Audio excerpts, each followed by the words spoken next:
Hi everyone, आज हम लोग cell the unit of life chapter 8 11th का जो है उसका क्वेश्चन प्रैक्टिस करेंगे। ठीक है, तो जब क्वेश्चन आपको बोर्ड पे दिखे तो आप जो है पहले वीडियो को पॉज कर लीजिएगा, खुद से सॉल्व कीजिएगा, फिर मेरा एक्सप्लेनेशन देखिएगा। और अगर आप इस चैनल पर नए हैं तो चैनल को सब्सक्राइब कर लीजिए, वीडियो को लाइक कर दीजिए और वीडियो को शेयर कर दीजिएगा। ठीक है, तो हम लोग अब स्टार्ट करते हैं। पहला क्वेश्चन जो है वो आपका बहुत सिंपल है, प्लाज्मा मेम्ब्रेन से क्वेश्चन है। सिंपल क्वेश्चन है, पूछ रहा है कि the lipid molecule in plasma membrane have polar head and non polar tail, जो कि फिगर में दिया हुआ है। Which option represent the correct arrangement of lipid in lipid bilayer. तो लिपिड बाइलेयर का हम लोग जब फिगर वो देखे थे वहां पे, तो कैसा था लिपिड का लेयर? टेल जो था उसका हाइड्रोफोबिक था और हेड था हाइड्रोफिलिक, और टेल जो था अंदर की तरफ था और हेड बाहर की तरफ था। तो कौन सा आंसर इसमें सही होगा आप लोग बताइए, तो कौन सा आंसर सही होगा? आपका आंसर होगा इसमें बी आंसर सही होगा ना, क्योंकि टेल जो होना चाहिए वो अंदर की तरफ होना चाहिए और हेड बाहर की तरफ। ठीक है, तो इसका आंसर हो गया बी। ठीक है, नेक्स्ट क्वेश्चन देखिए, तो बहुत सिंपल है। Unicellular microscopic organism were first studied by. ठीक है, यूनिसेलुलर माइक्रोस्कोपिक ऑर्गेनिज्म को पहली बार किसने स्टडी किया? तो सिंपल है, लुएनहॉक साहब ने किया था। तो इसका आंसर हो गया डी। ये सिर्फ टिक लगाने वाला क्वेश्चन है, बहुत इजी क्वेश्चन है। इस सब क्वेश्चन में 10 सेकंड भी नहीं लगेगा आपको। चलिए नेक्स्ट क्वेश्चन देखिए, तो नेक्स्ट है the most likely method used to determine the structural detail of a cell organelle is. किससे हम लोग देखते हैं? माइक्रोस्कोप कौन कौन सा था? सिंपल माइक्रोस्कोप, उसके बाद था फिर electron microscope, phase contrast microscope. तो सबसे अच्छे तरीके से हम लोग देखते हैं कहां? इलेक्ट्रॉन माइक्रोस्कोप में। तो इसका आंसर हो गया आपका सी। ठीक है, चलिए नेक्स्ट क्वेश्चन देखिए, तो the figure of cork cell as seen by Robert Hooke were published the book. Cork cell को जब रॉबर्ट हुक देखे थे तो कैसा स्ट्रक्चर था उसका? हनीकॉम्ब जैसा। कैसा था? हनीकॉम्ब जैसा।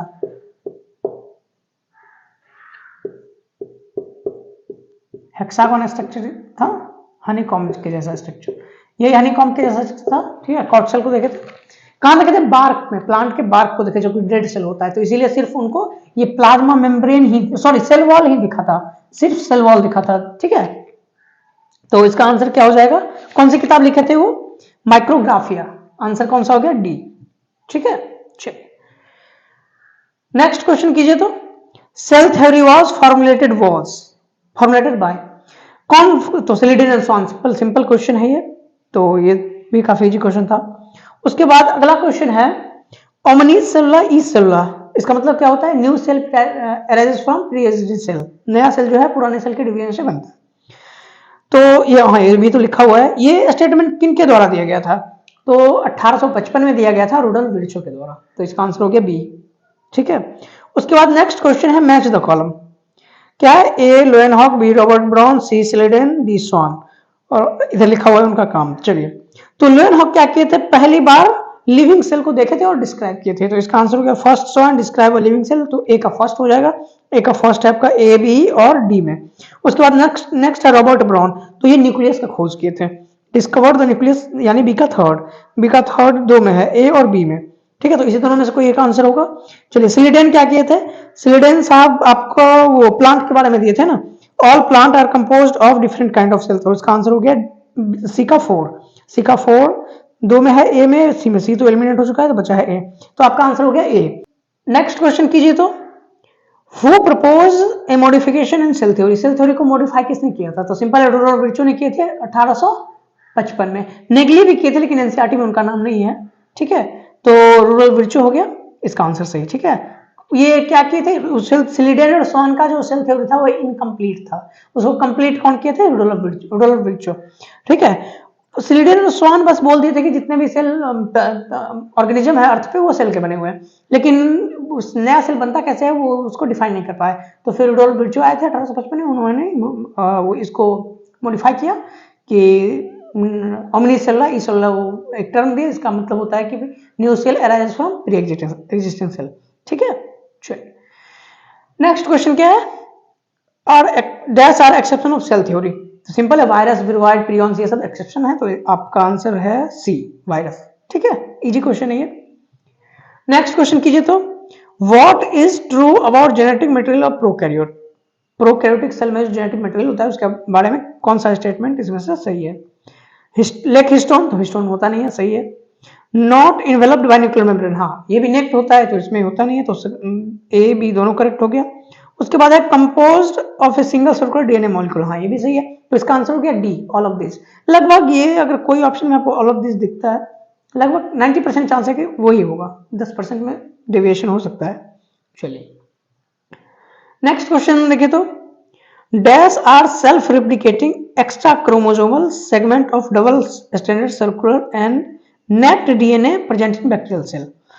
ये हम आपको बहुत अच्छे से बताए थे कि बैक्टीरियल सेल में उसका अपना डीएनए के अलावा एक अलग से डीएनए होता है जिसको कि हम लोग प्लाज्मिड बोलते हैं, प्लाज्मिड बोलते हैं।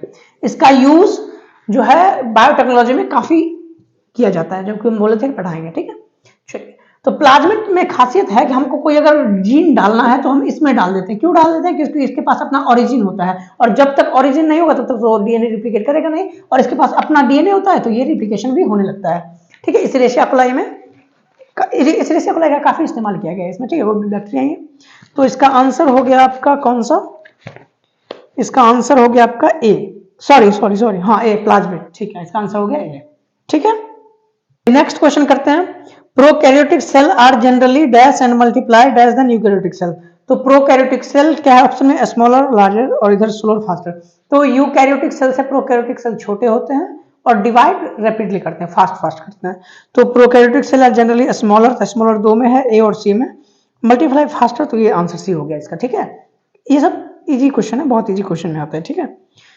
चलिए नेक्स्ट क्वेश्चन करते हैं। तो नेक्स्ट क्वेश्चन देखिए तो बोर्ड पे क्या आ रहा है, glycocalyx of a bacterial cell may occur in the form of loose sheet called dash और में थिक टफ कॉल्ड।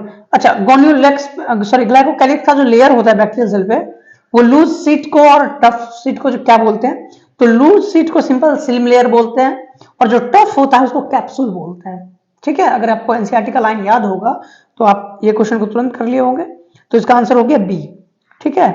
उसके बाद नेक्स्ट क्वेश्चन कीजिए तो सेम, ये क्वेश्चन भी उसी टाइप का है, correct sequence of layer of bacterial cell envelope from outward to inward, ठीक है। बैक्टीरियल सेल के किधर है, आउटवर्ड, बाहर से अंदर की तरफ जाएंगे, तो सबसे पहले क्या मिलेगा, तो सबसे पहले हम लोग को मिलेगा ग्लाइकोकैलिक्स का लेयर, तो ग्लाइकोकैलिक्स का लेयर दो में है, सी और डी में, उसके बाद सेल वॉल, फिर सेल मेम्ब्रेन मिलेगा, तो इसका आंसर हो गया आपका सी, ठीक है, आंसर क्या हो गया सी। चलिए नेक्स्ट क्वेश्चन कीजिए तो नेक्स्ट क्वेश्चन है, mesosome are the infolding of cell membrane which are present, first है are present in both prokaryotic and eukaryotic cell, तो ये गलत हो जाएगा, सिर्फ प्रोकैरियोट में पाया जाता है, यूकैरियोट में पाया नहीं जाता है। दूसरा है help in cell wall formation, DNA replication and respiration, हाँ ये सही है। तीसरा है increase the surface area of plasma, ये भी सही है। तो सेकेंड एंड थर्ड स्टेटमेंट जो है करेक्ट है, इसका आंसर हो गया बी, ठीक है, आंसर बी। प्रोकैरियोट यूकैरियोट में नहीं पाया जाता है, सिर्फ प्रोकैरियोट में पाया जाता है, इस बात को आप लोग याद रखिएगा। मेसोसोम जो है सिर्फ प्रोकैरियोट में पाया जाता है, बताया हूँ, याद होगा आपको। तो उसके बाद है read the statement and select correct option, दो स्टेटमेंट है, उसमें से सेलेक्ट करना है कि कौन सा सही है। इन प्रोकैरियोट माइटोकॉन्ड्रिया एब्सेंट, हाँ सही बात है, प्रोकैरियोट में तो माइटोकॉन्ड्रिया पाया जाता है नहीं। दूसरा है in prokaryote mesosome are present when help in respiration, हाँ ये भी सही है, अभी जस्ट क्वेश्चन उसी का करके आए, तो इसका आंसर हो गया आपका ए ही हो गया, both statement first and second are correct, okay.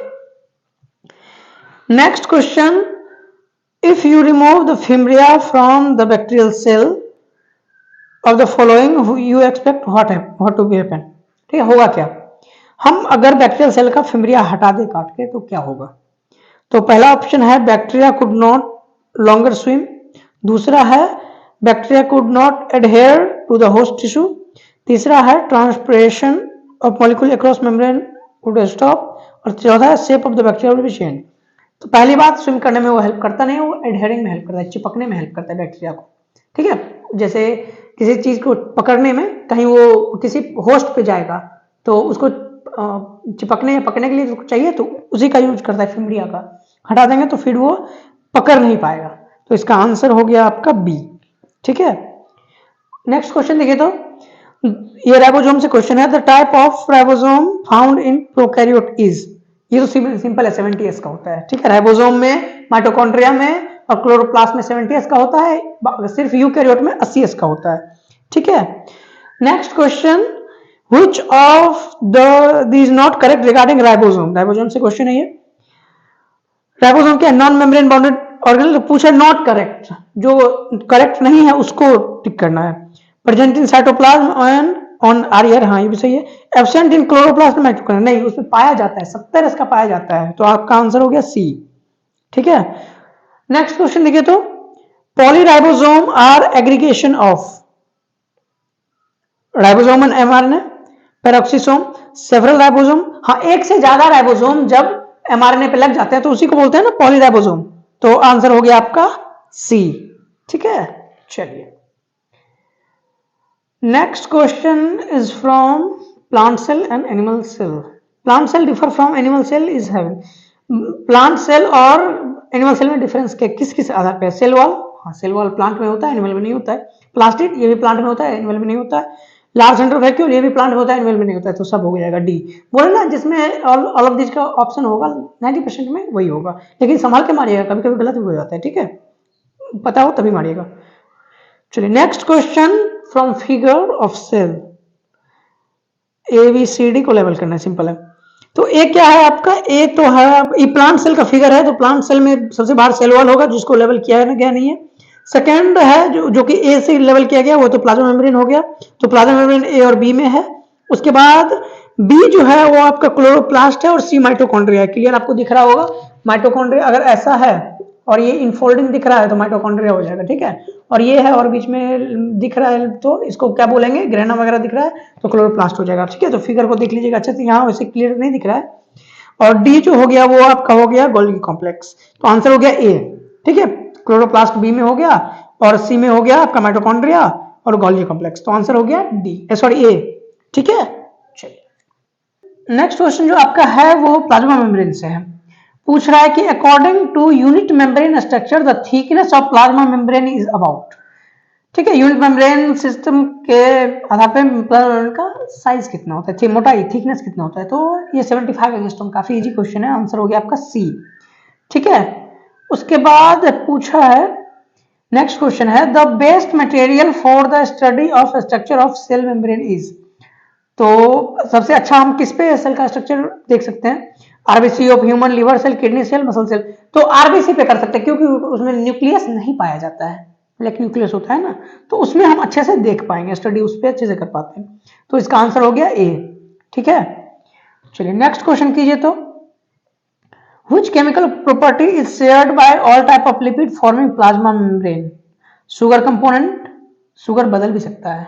ठीक है, glycerol, backbone, phosphate group, hydrophobic region, तो हाइड्रोफोबिक तो सब में होगा, प्लाज्मा मेम्ब्रेन जितना होगा सब में हाइड्रोफोबिक होगा ही होगा, तब ना वो बना पाएगा लेयर, उसका डबल लिपिड का लेयर होता है, नहीं तो बन ही नहीं पाएगा। इसका कंपोजिशन सेम होगा, तो आंसर हो गया आपका डी। ठीक है, चलिए next question is from lipid, lipid से भी क्वेश्चन आ रहा है, चेक कीजिए। A phospholipid molecule is amphipathic and produce two layer coming in contact with H2O.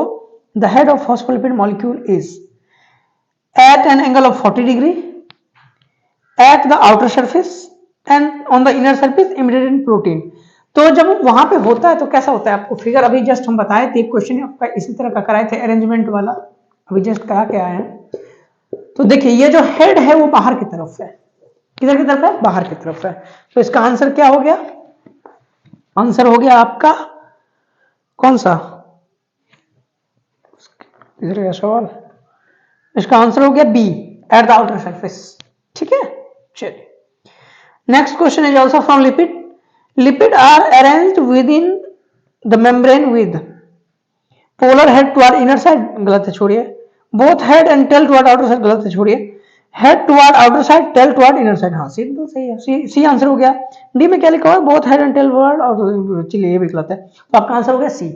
ठीक है, नेक्स्ट क्वेश्चन कीजिए तो, most abundant lipid in cell membrane is cutin, glycolipid, steroid और फॉस्फोग्लिसराइड, तो सिंपल है फॉस्फोग्लिसराइड होगा।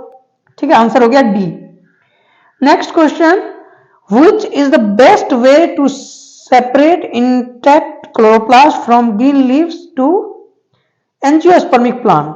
तो ये आपको प्रैक्टिकल अगर आप किए होंगे मैट्रिक वगैरह में 10th में, तो आपको पता होगा अल्कोहल से किया जाता है, ठीक है, प्रैक्टिकल किए होंगे तो, क्योंकि करवाया जाता है, अगर करवाया गया हो तो पता होगा। अल्कोहल से उसको साफ करते हैं और फिर उसको देखते हैं माइक्रोस्कोप में, अगर दिखाया गया होगा तो इसका आंसर हो गया आपका डी। सिंपल है, बहुत इजी क्वेश्चन है ये सब, और अल्कोहल से ही ज्यादातर चीज को साफ करते हैं, ठीक है। उस नेक्स्ट क्वेश्चन है, according to the modern concept of cell membrane is solid, fluid, quasi fluid और सॉलिडिफाइड। तो सिंपल है, फ्लूइड मोजाइक मॉडल में क्वासी फ्लूइड लिखा हुआ आपको मिल जाएगा, ठीक है। तो आपका आंसर हो गया बी। एनसीईआरटी पढ़ाए होंगे तो याद होगा, नहीं याद होगा तो जाके फिर से पढ़िए, ठीक है। Next question is from also cell membrane. Cell membrane is known as plasma membrane, बता चुके हैं। The molecule in the membrane that limit is permeability are carbohydrate, phospholipid, protein, water. तो सिंपल है, परमेबिलिटी किसके कारण होता है? फॉस्फोलिपिड के कारण, क्योंकि उसका टेल जो होता है हाइड्रोफोबिक होता है और हेड होता है हाइड्रोफिलिक होता है, ठीक है। तो इसके कारण परमेबिलिटी रहता है, लिमिट रहता है, हर कोई पार नहीं कर सकता है, ठीक है। चलिए next question is who gave lamellar and sandwich model of cell membrane. बताइए बताइए, साइंटिस्ट का नाम है, हम बताए थे आपको, एनसीईआरटी में तो नहीं दिया हुआ है लेकिन हम आपको बताए थे, ठीक है। इसका आंसर हो गया डेनियल एंड डेविसन, ठीक है, आंसर बी, ठीक है, अगर याद होगा तो, नहीं है तो फिर से वीडियो देखिए और आप लोग पढ़िए अच्छे से, ठीक है, क्योंकि अगर नहीं पढ़ेगा तो कोई ऑप्शन नहीं है ठीक है, और एग्जाम में कम टाइम बचा हुआ है। Next question is also from cell membrane, fluid mosaic model. The fluid mosaic model explain which aspect of cell membrane, only structural, only functional, both structural and functional. तो सिंपल है, both structural and functional, answer C, ठीक है। Next question कीजिए। तो next question is also from cell membrane. Cell membrane is selectively permeable. This means that is allow all material to pass through, only water allow only certain material। हाँ, तो selective permeable है तो certain type को ही जाने देगा, सबको तो जाने नहीं देगा। हम आपको बताए थे कि जैसे मान लीजिए ए है, बी है, सी है, तो अगर ये ए को सेलेक्ट करता है तो यही जाएगा, बी नहीं जाएगा, सी नहीं जाएगा, ठीक है, जिसको सेलेक्ट करेगा वही जाएगा। तो इसका आंसर हो गया आपका सी।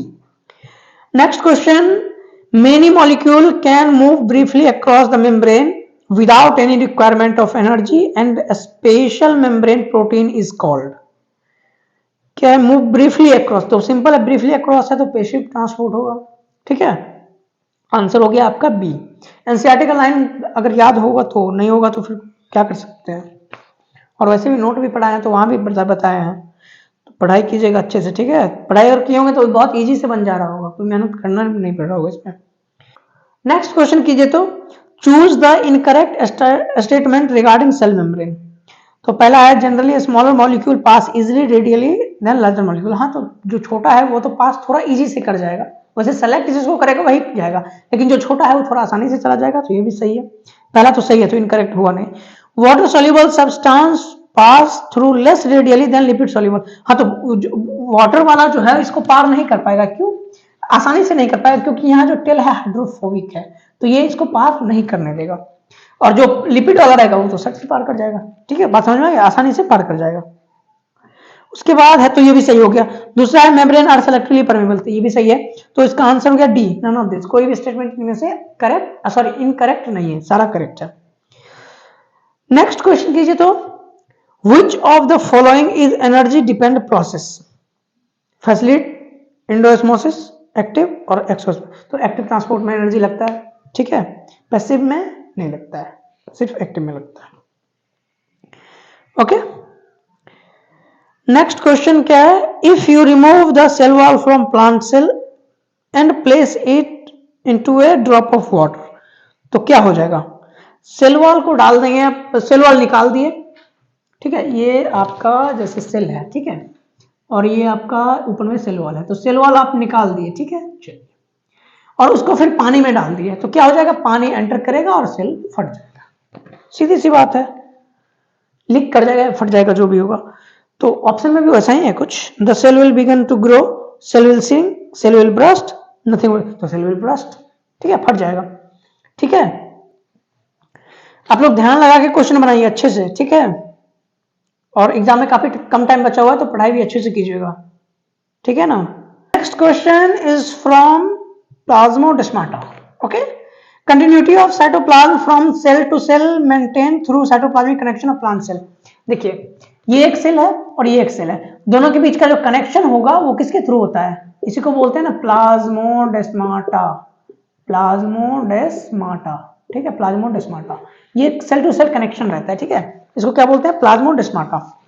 नेक्स्ट क्वेश्चन कीजिए तो, dye injected into plant cell might be able to enter and adjacent flow. हाँ, सेम ये भी क्वेश्चन पिछले क्वेश्चन की तरह ही है, एक सेल है और दूसरा सेल है, इसमें एक से दूसरे में कनेक्शन कैसे रहता है, सिंपल प्लाज्मोडेस्माटा। पिछला क्वेश्चन और इस क्वेश्चन का आंसर सेम है, ठीक है, प्लाज्मोडेस्माटा आंसर सी, ठीक है। नेक्स्ट क्वेश्चन कीजिए तो, which organelle is not part of endomembrane system. तो एंडोमेम्ब्रेन सिस्टम में कौन कौन सा आता है, पहले ये बताइए तो। आपका हो गया कौन सा, ये न्यूक्लियस है, न्यूक्लियस के बाहर जो ये हो गया एंडोप्लाज्मिक रेटिकुलम, ये हो गया आपका गोल्गी कॉम्प्लेक्स, ये हो गया वैक्यूल, और उसके बाद फिर लाइसोसोम। तो यही चारों एंडोमेम्ब्रेन सिस्टम में आते हैं, और बाकी जो है लाइसोसोम, राइबोसोम, ये सब एंडोमेम्ब्रेन लाइसोसोम आते हैं, ठीक है, राइबोसोम, माइटोकॉन्ड्रिया, क्लोरोप्लास्ट ये सब नहीं आते हैं। तो आपका आंसर हो गया डी, माइटोकॉन्ड्रिया, ठीक है। ये हो गया एंडोप्लाज्मिक रेटिकुलम हो ही गया, गोल्गी कॉम्प्लेक्स हो ही गया, वैक्यूल तो ऑप्शन में दिया हुआ नहीं है, लाइसोसोम दिया हुआ है, तो आपका आंसर हो गया डी, ठीक है। नेक्स्ट क्वेश्चन कीजिए तो, a cell which is very active in synthesis and secretion of protein would be aspect है। उसमें प्रोटीन ज्यादा बना रहा है, तो प्रोटीन किस पे बनता है, रफ या स्मूथ पे, रफ पे, क्योंकि वहां राइबोसोम होता है। तो आंसर हो गया आपका equal amount of are R S R नहीं, मोर एस आर नहीं, मोर आर आर, हाँ रफ वाला ज्यादा होगा तभी तो प्रोटीन ज्यादा बन रहा है, तो इसका आंसर हो गया सी, ठीक है। चलिए नेक्स्ट क्वेश्चन कीजिए तो, the cell organelle is involve in the glycosylation of protein is, कहां होता है ग्लाइकोसाइलेशन, कहां होता है, एसईआर पे ना, तो एसईआर है नहीं, सिंपल है एंडोप्लाज्मिक रेटिकुलम, तो आंसर डी, ठीक है। Next question, dash is directly connected with outer nuclear membrane. Outer nuclear membrane से कौन कनेक्टेड होता है, यहां देखिए ना, आउटर न्यूक्लियर मेम्ब्रेन से कौन सा है, ई आर, ई आर, या पहले बोल सकते हैं हम कि कौन सा, इधर स्मूथ होता है कि रफ, क्या होता है, रफ होता है, आर ई आर बोल सकते हैं, या सिंपल ई आर भी बोल सकते हैं। तो यहाँ आर ई आर है ऑप्शन में नहीं, सिर्फ ई आर है, तो आंसर सी। आपके पास अगर दोनों ऑप्शन दे दे, E R, S E R E R, तब आपको सिर्फ आर ई आर में टिक लगाना है, इस बात को आप लोग देखिएगा, ऑप्शन के हिसाब से आंसर बदल जाते हैं, ठीक है। चलिए नेक्स्ट क्वेश्चन कीजिए तो, the smooth endoplasmic reticulum is the major site for synthesis of. Smooth पे क्या बनता है, लिपिड बनता है, ठीक है, क्या बनता है, लिपिड, आंसर बी, ठीक है। चलिए उसके बाद है next question, the mechanical support enzyme circulation protein synthesis and detoxification of drug are the function of, ये किसका है, तो ये भी काम कौन करता है, ई आर ही करता है, एंडोप्लाज्मिक रेटिकुलम ही करता है, तो इसका आंसर हो गया डी, ठीक है, कौन सा हो गया, डी। चलिए अभी अब लगता है ज्यादातर क्वेश्चन वही ई आर से ही है। Smooth endoplasmic reticulum is well developed in the cell with synthesis. Smooth endoplasmic reticulum में क्या बनता है, स्टेरॉइड, प्रोटीन, कार्बोहाइड्रेट नहीं, लिपिड बनता है, लेकिन लिपिड ऑप्शन में है नहीं, स्टेरॉइड भी बनता है, तो आपका आंसर हो गया ए, स्टेरॉइड, ठीक है। चलिए क्वेश्चन काफी अच्छा सिलेक्टेड क्वेश्चन है, अच्छे से ध्यानपूर्वक बनाइए, ठीक है, इंपॉर्टेंट क्वेश्चन है सब। चलिए नेक्स्ट क्वेश्चन कीजिए तो, which organelle help in the synthesis of lipid, cholesterol, steroid and visual pigment of epithelial cell of retina. कौन से ऑर्गेनेल हेल्प करता है, तो आप इसका आंसर क्या हो जाएगा, Golgi complex, are E R, S E are, mitochondria, तो एस ई आर करता है, स्टेरॉइड वगैरह कहां बनता है, स्टेरॉइड, लिपिड, कोलेस्ट्रॉल ये सब एस ई आर पे बनता है, ठीक है, और आर ई आर पे प्रोटीन बनता है, तो इसका आंसर हो गया सी, ठीक है। नेक्स्ट क्वेश्चन कीजिए तो, which group of organelle is involve in the synthesis of substance needed by cell. अच्छा ग्रुप में कौन सा रहेगा, तो लाइसोसोम, वैक्यूल, राइबोसोम नहीं, ग्रुप में तो नहीं रहता है, vacuole, R E R, S E R, vacuole तो नहीं रहता है साथ में, ribosome, R E R, S E R, हाँ देखिए यहाँ पे राइबोसोम रहेगा, ये आर ई आर हो गया, ये एस ई आर हो गया, ये तो ग्रुप में है ना। ठीक है, तो इसका आंसर हो गया सी। और डी में है आरईआर लाइसोसोम वैक्यूल, नहीं वैक्यूल तो होगा ही नहीं किसी। चलिए नेक्स्ट क्वेश्चन कीजिए। तो cell recognition and adhesion are facilitated by components of plasma membrane, these component are generally, वो ग्लाइकोलिपिड और प्रोटीन होता है। ठीक है, तो इसका आंसर हो गया डी। सिंपल है क्वेश्चन, स्टेटमेंट वाला क्वेश्चन था ना ये सब। उसके बाद नेक्स्ट क्वेश्चन, ये भी प्लाज्मा मेम्ब्रेन से ही है। Select the incorrect statement regarding the plasma membrane. Ratio, incorrect statement पूछ रहा है। Ratio of protein and lipid varies considerably in different type of cell, हाँ सही है, तो ये गलत होगा नहीं। 52% of protein and 40% lipid constituent human RBC, हाँ, और 8% कार्बोहाइड्रेट भी होता है, ये भी सही है। Arrangement of protein is lipid, protein और लिपिड का LPPL, नहीं ऐसे थोड़ी ना होता है। देखिए ये लिपिड का हो गया लेयर, और इसके बाहर प्रोटीन होता है यहाँ, और यहाँ भी प्रोटीन होता है, तो PLLP होता है। क्या होता है? PLLP। तो आंसर हो यही होगा, सी जो है वो गलत है, LPPL नहीं होगा, PLLP होगा। तो इसका आंसर हो गया C. Head of lipid is hydrophilic, हाँ ये भी सही था। चलिए नेक्स्ट क्वेश्चन जो है वो भी है आपका प्लाज्मा मेम्ब्रेन से ही, फिगर वाला क्वेश्चन है, काफी अच्छा क्वेश्चन है, बनाइए। तो देखिए आपका फिगर दिया हुआ है, डी में दिया हुआ एक प्रोटीन है, जिस प्रोटीन का नाम क्या बोले थे? इंटेग्रल प्रोटीन, इसीलिए मैं यहाँ प्रोटीन था ना, इंटेग्रल प्रोटीन। ठीक है, उसके बाद यहाँ पे है कुछ ऐसे दाना दाना करके, इसका था शुगर, क्या था? शुगर। ठीक है, उसके बाद और क्या है फिगर में? एक बी है और एक सी है। सी तो हो गया आपका लिपिड। तो चलिए बनाइए, तो क्या क्या है?